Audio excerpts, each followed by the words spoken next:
So come along with me to band practice.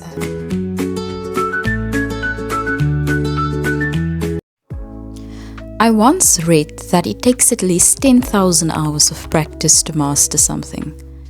10,000 hours. That's over a year of non-stop work. And yet, mastery isn't just about the hours.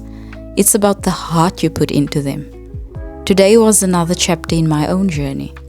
Band practice may seem like just another rehearsal, but every note, every correction is another step closer to excellence.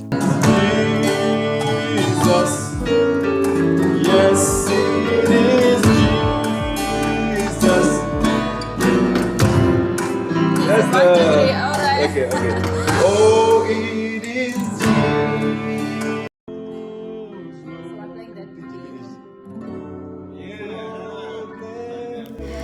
Practice isn't only about skill, it's also about preparedness. We rehearse so that when the moment comes, we are ready. And that's not just true for music. As a Christian, I'm reminded that life itself is a stage where we are called to always be prepared for opportunities, for challenges, and ultimately for the return of Christ. In Matthew 24, Jesus tells us to keep watch because we do not know the day or hour.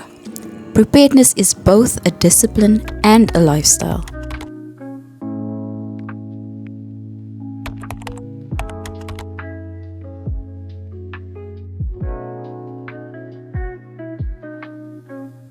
In my soul, for I have touched. I am back from the practice, and I feel that we had a successful practice session.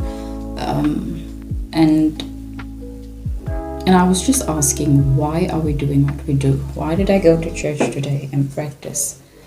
Why do we rehearse? Why do bands go for rehearsals or singers or whatever? And that is simply because you want a level of preparedness, right? And I don't see why it should be any different from going to church on a Sunday. Or if you play in the band, whatever it is that you do, whether you're a minister, whether you are just somebody that goes to sit and listen, there comes a level of preparedness that we must all have. That might look different. For instance, I feel I need to rest my voice and I would take a cup of tea now. Tomorrow morning I'll probably do some vocal exercise because I feel a bit scratchy, my throat feels a bit scratchy, but that is all part of preparedness. We are getting ready and preparing ourselves for service. How would that also look? It would look like deciding tonight already what I'm going to wear tomorrow so that tomorrow morning it's not an issue. A whole chaotic story, because I know that is sometimes what can happen, especially for our sisters. Where we're not able to decide what to wear on a Sunday, but that can all be done away with if we already decided on a Saturday evening. And something that my pastor mentioned last week was, if you are outside on a Saturday, and this is not for any, like, I feel this applied to me, I took it, I accepted, you don't have to, but I accepted it and I want to apply that. He said, if you are outside of your home on a Saturday evening and it's already past 10, past 9 the evening, you're not ready for the Sunday service. In other words, you are not prepared, because first of all you need enough sleep. You need to plan what you're going to wear, just calming down. Like, for instance, something that would not probably be like the wisest thing to do on a Saturday night is to watch a movie and tomorrow is church. Why not listen to a sermon instead, to get yourself in that atmosphere, to get yourself prepared. And I think that is something I still need to learn, like really level the preparedness down. Get to a point where we're so prepared and so in tune for the Sunday service that we can really see the working of God, where we're expecting for Him speaking to us. And yeah, I was thinking on coming here, and the reason for this also is because I am so excited for tomorrow's service.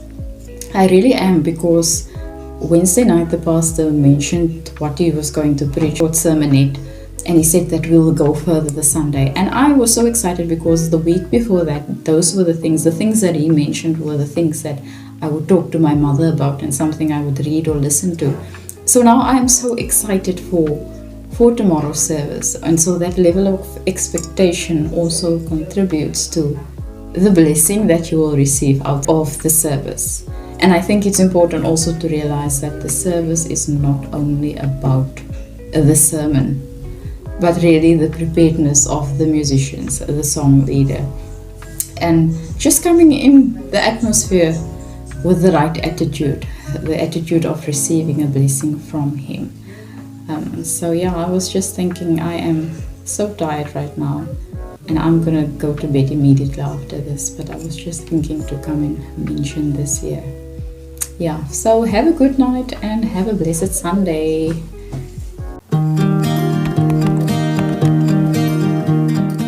So I have been up early. I am ready for church. I am just going to do my vocal warm-ups right now, and note that I do it before I eat. Very important. But before that, after I decided last night what I'm going to wear, I still have a difficulty on the jacket that I should put on, because I found myself holding up my jackets, each a different color, and it struck me. Colors are like emotions we can wear. They set the tone, shift the mood, and inspire creativity. As artists, colors are not just visual, they are tools to tell stories, to influence how we and others feel. Sometimes changing your color can change your whole day. You are a creative like me. You would know that color is very important. Many people would say, but it doesn't matter. Well, it does matter, because I personally feel that colors do contribute to an atmosphere, to how you feel. It creates a mood as well. So that's why I am always particular with colors. You know, I know how colors make me feel. That's why I wouldn't take it lightly. And I think if you also look at the Bible, when God gave the blueprint for the temple, he was so particular on what color the curtains must be. There must be a gold strip. There must be. So that's why I feel I will always be serious about what colors do and how I feel about colors as well.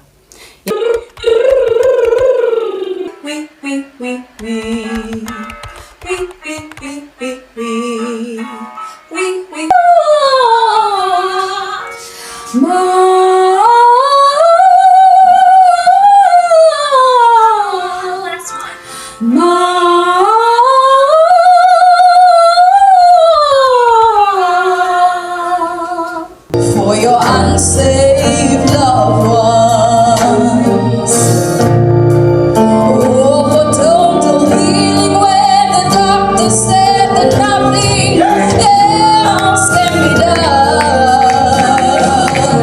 The day ended where my heart feels most at home, in service, singing and hearing the word.